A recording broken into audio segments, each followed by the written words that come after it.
जय श्री राम दोस्तों, आपका हमारे चैनल रामायण 1.8 में स्वागत है। आज हम खोलने जा रहे हैं एक ऐसा रहस्य जो सदियों से रामायण के पन्नों में छिपा रहा। श्री राम जिनके नाम से अयोध्या गूंजती है, जिनके चरणों में सारा संसार नमस्तक है, उनके जन्म का सच क्या है? कौन थे उनके असली पिता? ये सवाल आपके मन में तूफान ला देगा और इसका जवाब जानकर आप हैरान रह जाएंगे। तो तैयार हो जाइए, क्योंकि ये कहानी आपको एक ऐसी यात्रा पर ले जाएगी जहां भक्ति, रहस्य और दिव्यता का संगम है। अंत तक बने रहें और इस गूढ़ रहस्य को अपने दिल में उतारें। कहानी शुरू होती है उस अयोध्या से जहां सूरज की किरणें सोने सी चमकती थी। राजा दशरथ, जिनके नाम से कौशल साम्राज्य गर्व करता था, वो अपने महल में बैठे एक गहरी चिंता में डूबे थे। उनके पास सब कुछ था, वैभव, शक्ति, 3 सुंदर और गुणवान रानियां, कौशल्या, कैकेयी और सुमित्रा। लेकिन उनके दिल में एक टीस थी, एक कमी जो उन्हें रातों को सोने नहीं देती थी। वो थी संतान की कमी। बिना किसी उत्तराधिकारी के दशरथ का मन उदास था। वो सोचते, मेरे बाद इस गौरवशाली साम्राज्य का क्या होगा? एक दिन दशरथ ने अपनी व्यथा अपने गुरु वशिष्ठ के सामने रखी। वशिष्ठ ने गहरी सांस ली और बोले, राजन, चिंता मत करो, तुम्हारा भाग्य तुम्हें पुत्र रत्न देगा, लेकिन इसके लिए तुम्हें एक विशेष यज्ञ करना होगा। ये यज्ञ सामान्य नहीं होगा, यह पुत्र कामोष्ठी यज्ञ होगा जो स्वयं देवताओं को प्रसन्न करेगा। दशरथ का चेहरा उम्मीद से चमक उठा। उन्होंने तुरंत इस यज्ञ की तैयारी शुरू कर दी। अयोध्या में हवाएं बदल गई। यज्ञ का आयोजन शुरू हुआ। ऋषि मुनियों के मंत्रों से वातावरण पवित्र हो उठा। आकाश में बादल गरज रहे थे, मानो देवता भी इस यज्ञ को देखने उतर आए हों। राजा दशरथ और उनकी रानियां श्रद्धा से यज्ञ में शामिल हुई। यज्ञ की अग्नि में आहुति डाल रही थी और हर मंत्र के साथ दशरथ का विश्वास बढ़ता जा रहा था। फिर वो पल आया जिसका सबको इंतजार था। यज्ञ की अग्नि अचानक और तेज हो उठी। लपटों के बीच एक दिव्य पुरुष प्रकट हुए। उनके हाथ में था एक स्वर्ण पात्र जिसमें चमकती हुई खीर थी। उनकी आंखों में ब्रह्मांड की गहराई थी और उनकी आवाज में ऐसी शक्ति थी कि सारी सृष्टि थम सी गई। उन्होंने कहा, हे दशरथ, ये दिव्य खीर तुम्हारी रानियों को दे दो। इसके सेवन से तुम्हें पुत्र रत्न की प्राप्ति होगी। दशरथ ने श्रद्धा से पात्र लिया, लेकिन उनके मन में एक सवाल उठा, यह खीर साधारण तो नहीं, इसके पीछे कोई बड़ा रहस्य है। महल लौटकर दशरथ ने खीर को अपनी रानियों में बांट दिया।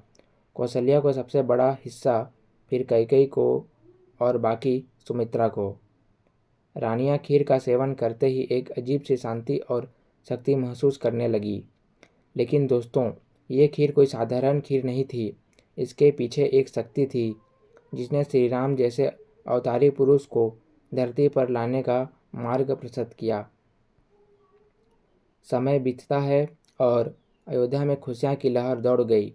कौशल्या ने एक तेजस्वी बालक को जन्म दिया, जिनका नाम राम रखा गया। उनकी आंखों में अनंत करुणा थी और चेहरे पर ऐसी शांति की देखने वाला मंत्रमुग्ध हो जाए। उसी समय कैकेयी ने भरत को और सुमित्रा ने लक्ष्मण और शत्रुघ्न को जन्म दिया। अयोध्या में उत्सव का माहौल था, लेकिन दोस्तों, यहाँ से कहानी में एक नया मोड़ आता है। सब यही मानते थे कि श्री राम राजा दशरथ और कौशल्या के पुत्र हैं, लेकिन क्या ये पूरी सच्चाई थी? उस खीर का रहस्य क्या था जो अग्नि से प्रकट हुई थी? क्या वो खीर सिर्फ एक प्रसाद थी या उसमें कोई ऐसी शक्ति थी जो श्री राम जैसे महापुरुष को जन्म का कारण बनी? और सबसे बड़ा सवाल, क्या राजा दशरथ ही श्री राम के असली पिता थे? इसके पीछे कोई और दिव्य सत्य छिपा है। चलो दोस्तों, अब हम आपको ले चलते हैं उस स्वर्गलोक में जहाँ ये सारी कहानियाँ की नींव रखी गई। उस समय धरती पर रावण का आतंक चरम था। उसके अत्याचारों से देवता, ऋषि मुनि और साधारण मनुष्य परेशान थे। रावण को ब्रह्मा जी का वरदान था कि उसे कोई देवता, दानव या यक्ष भी मार सकता, लेकिन मनुष्य के हाथों उसकी मृत्यु लिखी थी। देवता ने एक सभा बुलाई और भगवान विष्णु के सामने अपनी व्यथा रखी। इंद्र ने कहा, हे नारायण, अब आप ही हमारा उद्धार कर सकते हैं। रावण को सिर्फ एक मनुष्य मार सकता है, कृपया धरती पर अवतार लें। विष्णु जी मुस्कुराए। उनकी मुस्कान में सारी सृष्टि का आलोक था। उन्होंने कहा, हे देवगण, मैं तुम्हारी प्रार्थना स्वीकार करता हूँ। मैं धरती पर मनुष्य रूप में जन्म लूँगा और रावण का अंत करूँगा। विष्णु जी ने अपना एक दिव्य अंश लिया और उसे उस खीर में समाहित कर दिया जो यज्ञ की अग्नि में प्रकट हुई थी। दोस्तों, ये वही खीर थी जो कौशल्या के गर्भ में श्री राम के रूप में अवतरित हुई। तो क्या ये कहना गलत होगा कि श्री राम के असली पिता का वो दिव्य अंश था जो स्वयं भगवान विष्णु ने दिया था? लेकिन दोस्तों, ये कहानी यहीं खत्म नहीं होती। राजा दशरथ ने श्री राम को अपने पुत्र के रूप में स्वीकार किया। उन्होंने राम को न सिर्फ पाला पोसा बल्कि उन्हें जीवन के सारे गुण सिखाए। राजा दशरथ ने हमेशा अपने पिता के रूप में सम्मान दिया। जब दशरथ ने राम को वनवास का आदेश दिया तो राम ने बिना सवाल किए उनका पालन किया। ये था पिता और पुत्र का वो पवित्र रिश्ता। लेकिन अगर हम गहराई में जाएं तो रामायण हमें एक और सत्य बताती है। श्री राम कोई साधारण मनुष्य नहीं थे, वह विष्णु के अवतार थे जिनका जन्म रावण के अंत के लिए हुआ था।